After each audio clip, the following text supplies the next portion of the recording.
Hey, good morning. I'm Patricia Murphy. It's Friday.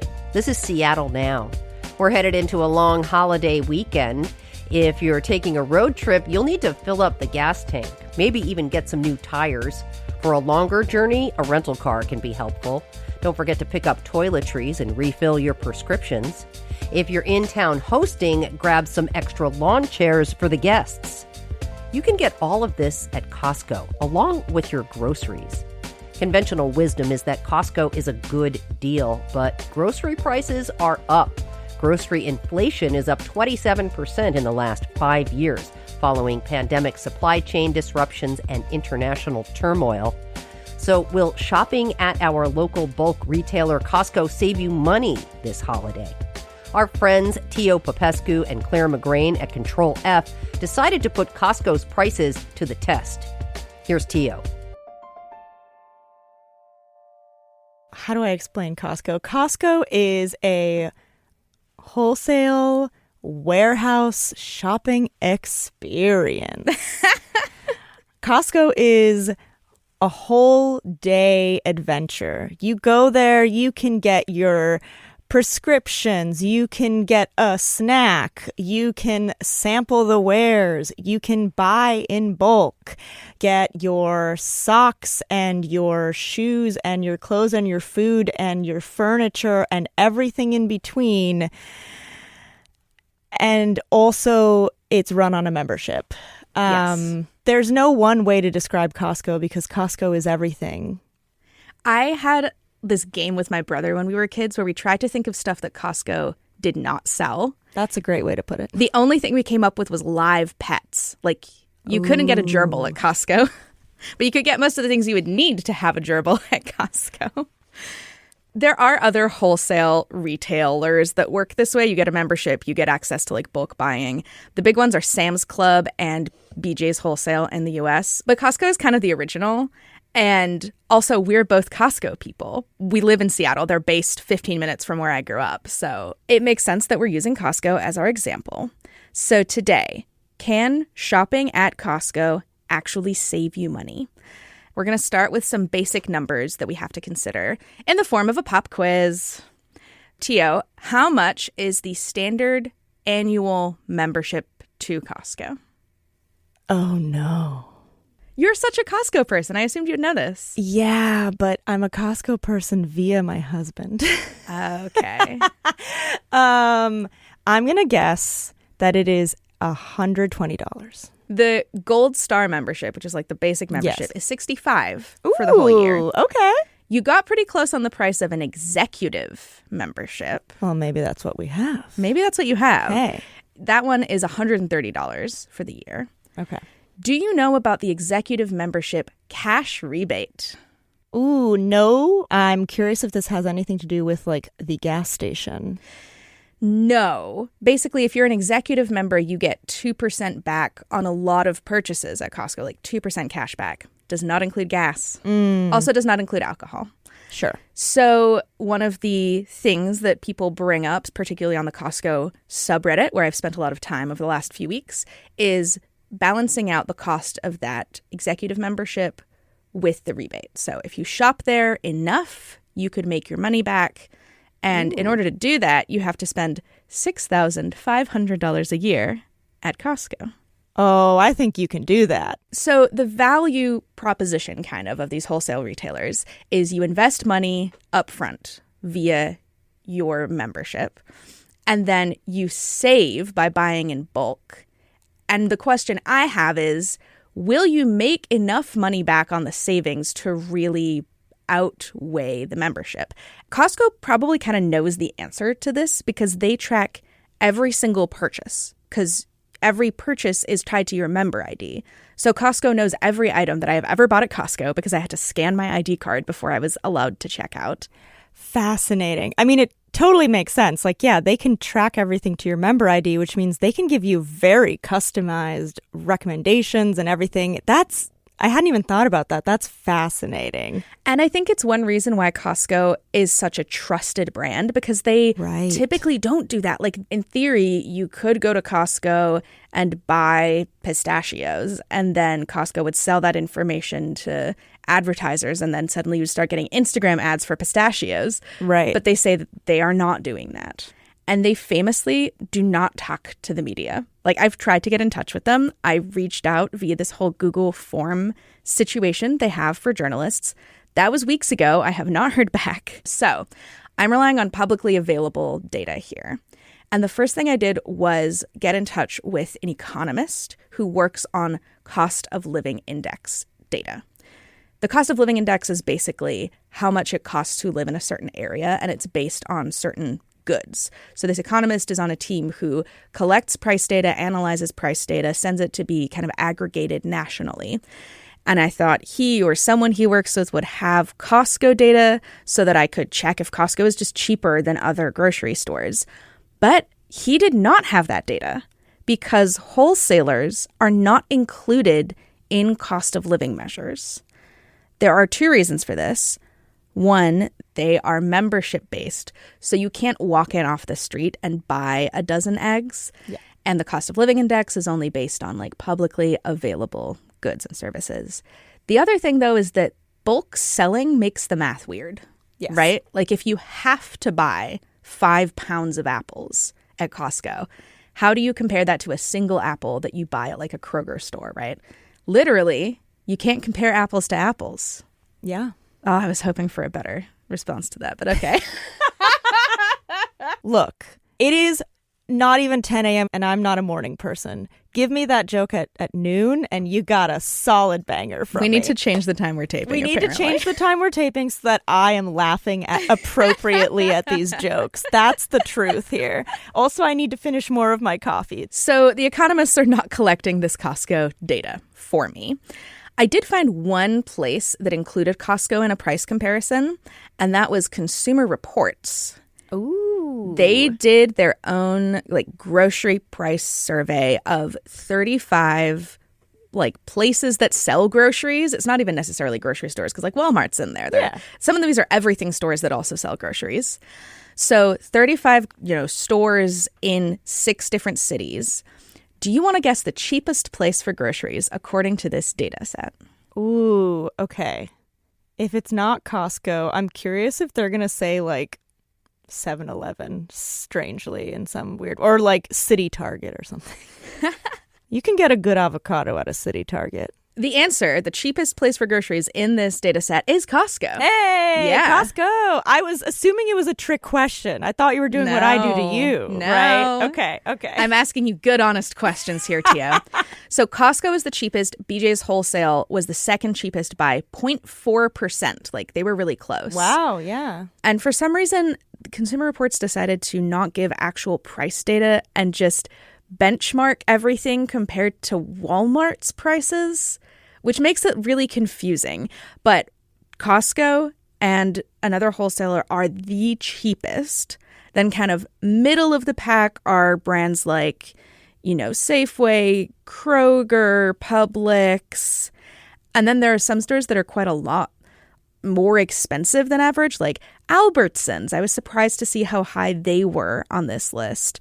And right at the top, crowning jewel, most expensive grocery store, according to Consumer Reports, Whole Foods, which doesn't surprise me personally. Oh, yeah, of course. So basically, the wholesalers come out looking really good. They are the 2 cheapest places to buy groceries in this set of 35 chains. But this did not satisfy me. First, because they didn't include Seattle, and I don't like to be left out. Yeah. And second, because their methodology was not clear, basically. They said they looked at the average price of like a basket of groceries and they were trying to get the same stuff everywhere, but they didn't explain. How do you handle the apples to apples comparison problem, Claire? Exactly. So I decided it was time for some on-the-ground data reporting. I drove to 6 Costcos last week. I remember when you were like, I'm going out into the field. Don't ask me why. I need to disappear for 4 hours. I also made my mom drive to the 2 Costcos that are closest to her because they were furthest from me. Thank you, research assistant Jane McGrain. So what I did basically was get cost of living index data, which for the rest of this episode, I'm going to call KUOW data, from the Council of Community and Economic Research. They collect price data on specific goods from stores all over the country, and then they average it. And it is broken down by region and by item. Ooh. So I picked 5 items from this list. And then when I went to all the Costco's in the Seattle metro area, I collected the price at Costco for those items, and I compared them. These are the items in the analysis. 1 pound of ground beef, 1 dozen eggs, 1 pound of bananas, a half gallon of milk, and a box of Kleenex tissues. And I picked the Kleenex because I wanted to do toilet paper, because everybody, when you bring up Costco and affordability, they're like, oh, but the toilet paper, you can get so much toilet paper for like $20. But toilet paper wasn't in the KUOW data. So I picked the Kleenex instead, and then 4, standard grocery staples. Before I tell you if Costco was cheaper than my comparison data, I want to get into the apples to apples problem a bit more. So how do you compare the prices of products that you have to buy in bulk to ones that you can only buy individually, right? In some cases, it wasn't hard because like bananas and ground beef are priced by the pound. And it might be that you can only buy 6 pounds of ground beef at a time, but I still had a price per pound to compare. But then like for the tissues, the KUOW data like has a shopping guide. The guide was like, buy a box of tissues that has between this many and this many tissues in it. And at Costco, they had a different size box, but they had it priced per 100 tissues. And this is all to say I had to do a little bit of math to try and make things line up. And when I did that, I like rounded so that Costco seemed more expensive, just to put them at a bit of a disadvantage. Sure. With that caveat, here is what I found. Every single item was cheaper at Costco than in the average cost of living index data. The thing that was closest in price was bananas. They were only 20% cheaper at Costco. The biggest delta was for milk. Milk was 60% cheaper at Costco than in the KUOW data. So the price for a half gallon, like on average for the Seattle Met area, was $5.22. At Costco, it was $2.64. Wow. So like less than half the price. Of course, here is the catch. You can't buy just half a gallon of milk at Costco. You have to buy 2 gallons at a time. And I live in a household with 4 people, my husband and myself and 2 roommates, and we all share milk. There is no way we would go through 2 gallons of milk before it went bad. Yeah. And then you would have just like a gallon of spoiled milk that you had to deal with, right? So this is the quintessential problem with buying in bulk. It might be cheaper per unit, per half gallon, per pound of bananas or whatever. But if you don't use all of it, then you are wasting food, and also you are wasting money because you have paid for more than you actually need. After I did this analysis, I also did some research on strategies for maximizing the benefits of wholesaling and minimizing unnecessary spending and waste. It's listicle time, baby. Yeah. Hit me with the list. First strategy is pay attention to what you always want on hand. This comes from Jordan Page. She is a content creator, and her content is all about budgeting and like feeding a lot of people on a budget. And she should know because she has 8 kids. Oh, wow. Okay. So she is feeding a lot of people. Yes. And she sees Costco as a place to really restock on your staples. What items do you keep on hand to make meals with regularly that you can save money when you buy larger quantities of those items? So it's about restocking your fridge, freezer, pantry. If you're going to save the most money, if you're going to get the most bang for your buck at Costco, you actually want to look at my store, at the left side of the store, the non-food side. That's where you tend to save the most. So when it comes to restocking, it's not just like, oh, I need more rice, but it's like, how are we doing on batteries, laundry detergent, cat food? So for a lot of people, that's what the toilet paper is, right? Yep. I'm going to use toilet paper, obviously. So if I have space to store it, like, may as well. Yeah. But the other part of Jordan's advice is keep an eye on the price per unit compared to the other grocery stores where you shop. So it is way cheaper per gallon of milk to shop at Costco. But she pointed out in her area, she lives in Utah, the beans are actually more expensive at Costco than the grocery store. Not by much, but still. So really keep an eye on that price per unit. Strategy number 2, get creative. Think outside the box. And this strategy is really exemplified, I think, by Ton Vinh and Chris Solomon. Oh, hey. Yes, 2 journalists in the Friends Seattle of the pod. area. Yes. They've never been on the pod, but they are friends of us who are on the pod. Ton and Chris are like both bachelors who live alone, but they are BFFs. Like, they are travel buddies. They are going out to eat buddies. They split a Costco membership. And they go to the warehouse together, they do their shopping, and they like barter and trade between themselves, right? So if Chris gets a huge bag of apples, Ton will be like, oh, can I grab a couple of those? And then vice versa. Ton's buying some, protein bars or whatever. And Chris is like, oh, I've been meaning to try those. Can I take a couple and see if I like them? I think this is so clever and just like also a sign that you're really good friends with someone, that you can go to Costco and shop at Costco with them. It's the friendship test, similar to like IKEA is a relationship test, right? I would say Costco is also a relationship test. Yes. Costco just has more flexibility in its test. Yes. Going to Costco is running a gauntlet. And you have to really know and like someone to do that. Totally. I would say a subgenre also of getting creative is use your freezer space.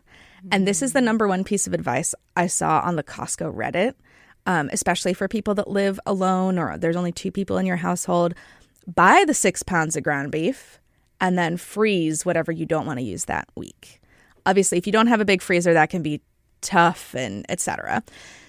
Jordan Page, the mom of 8, she also suggested freezing things like chocolate chips or even shredded cheese. Like, get the bulk bag and then put it into smaller baggies so you know, like, this is a cup of cheese, and then it's in the freezer. Huh. Third tip, think beyond the grocery trip. So there are a lot of things that Costco memberships can get you in the store, but also, like, services that you might not realize. I didn't even realize this until I talked to David and Susan Schwartz. They are an older couple, they're empty nesters, and they are Costco super fans. They spent 7 years researching and writing a book called The Joy of Costco. And truly, I wish that anything gave me joy the way that David and Susan love Costco. Like, it was so lovely talking to them. They have flown around the world to visit Costco warehouses in 14 countries. I was describing where I live, and Susan was like naming warehouses by number that I live close to. Now, here's the thing about David and Susan. They also live in a 450 square foot apartment in Manhattan. Okay, so you're touching on a thing I was going to ask about related to space saving, because even with the non-perishables, if you don't have space for these items, you don't have a lot of flexibility to like take advantage of the joys of Costco. But I sense you might be about to prove me wrong on that. Well, here's the thing. They don't buy the 36 rolls of toilet paper because they do not have space for it, etc. They do say they will buy like other consumables, like they'll buy produce, especially if they're having people over. They'll buy a bunch of their produce at Costco. But the thing that really lit them up was these kind of other stuff. So you get car rentals through Costco. And they don't own a car, so when they go on vacation, they'll rent a car through Costco. They use the Costco pharmacy. The biggest thing for them, though, was a medical purchase. Susan likes to tell the story of her hearing aids. They cost her $1,500. Comparable hearing aids at a private audiologist would be $7,500 to $10,000. Plus, if you lose each one, they'll replace each of them for free. That's mind-boggling. And it all comes down to this thing that they don't charge more than 14% above their cost. And that's because they make, effectively they make their money on their membership fees. So they don't feel they have to, jack up the price on gasoline or on hearing aids or on eggs or on milk. This 14% number, Costco doesn't mark stuff up more than 14%. It's something that I have not gotten Costco to confirm to me, but enough people who have researched or like worked with the company have said this that I feel fairly confident saying that it's true. And that really shows up when you walk around the warehouse and you can see like, oh, this thing seems really cheap. I wonder why. It might be because at other places it is marked up a lot. So it's almost like a barometer for what gets marked up, you know? Yeah. Okay, final strategy. And this might be the most important strategy and the hardest one. Resist the impulse buy. But Claire, you're telling me I can buy a bunch of cheese and freeze it into little baggies to presumably just eat a cup at a time. So something you're going to eat could be an impulse buy. But like last time I was at Costco, I bought this really cute little set of ceramic dishes that I absolutely did not need. Right? Fair. 20% of the items in the store are treasure hunt items. So they're supposed to be things that you don't walk in wanting, but then you're like, oh, this is so charming or this is so fun. And you buy it anyway. And then you accidentally leave Costco and you've somehow spent $400 even though you just came for your normal groceries. Has this happened to you? 100%. Yeah.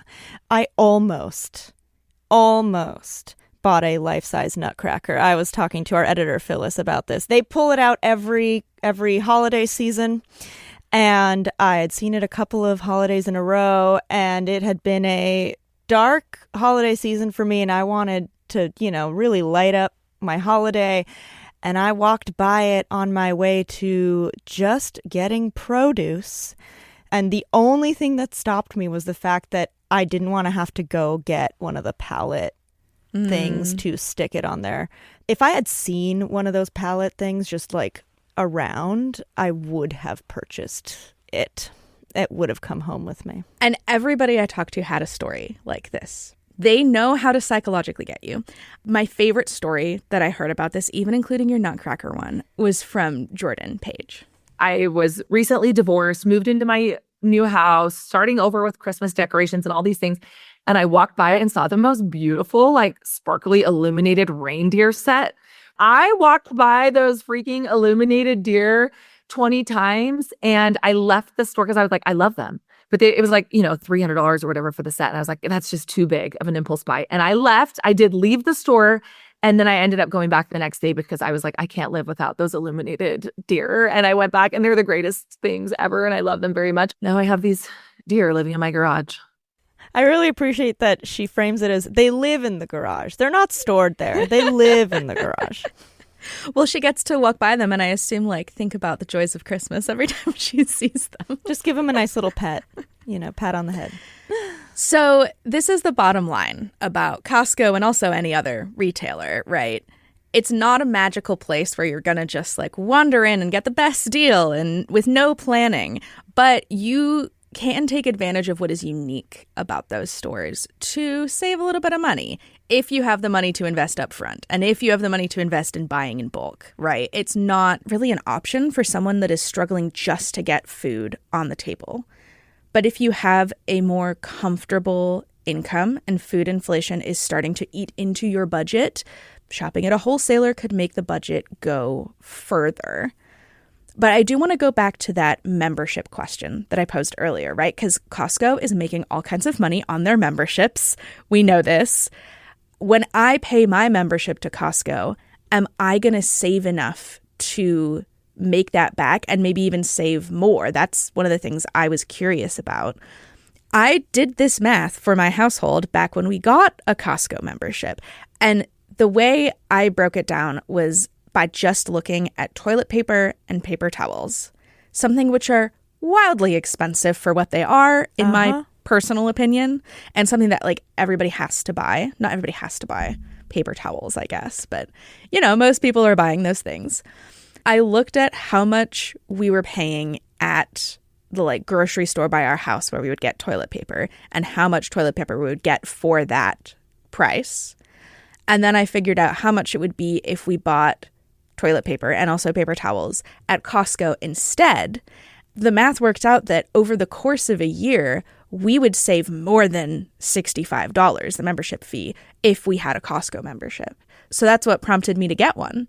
And I think it's worked out. And hopefully we're making some other savings along the way, despite the fact that I'm buying cute little bowls and Christmas decorations that I don't need. Which you might be doing if you went to your local grocery store, too, because they do cute little bowl displays as well. They absolutely do. This is the classic store design because you have to walk past everything else to get to the thing you've come in for. So the math of shopping at a wholesaler may truly just be a situation where it's kind of a win-win, and the wholesaler is making bank and the customers can save money. I'm curious if you think differently about Costco with all of the information I just spewed at you. In some ways, yes. So I think there is a real value to Costco.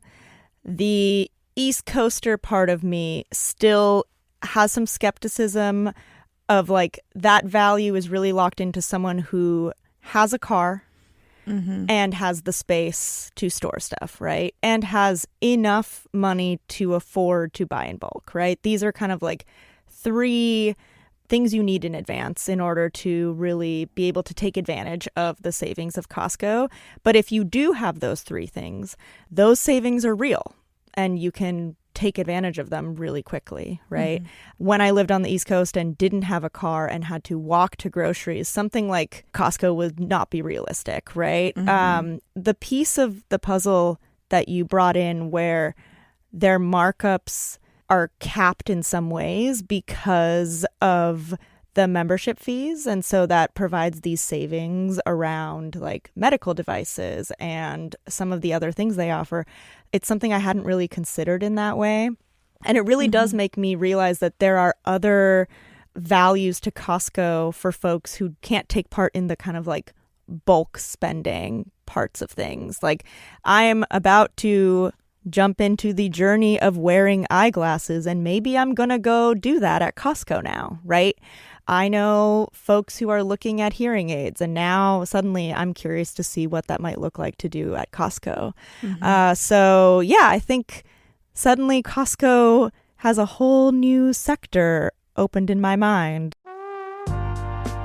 That was an episode of KUOW's data podcast, Control F. It was hosted by Tia Popescu and Claire McGrain, engineered by Natalie Akane Newcomb, and edited by Phyllis Fletcher. You can find more data deep dives on Control F wherever you get your podcasts. The Seattle Now team is Andy Hurst, Brooklyn Jamerson Flowers, Caroline Chamberlain Gomez, Paige Browning, and Vaughn Jones.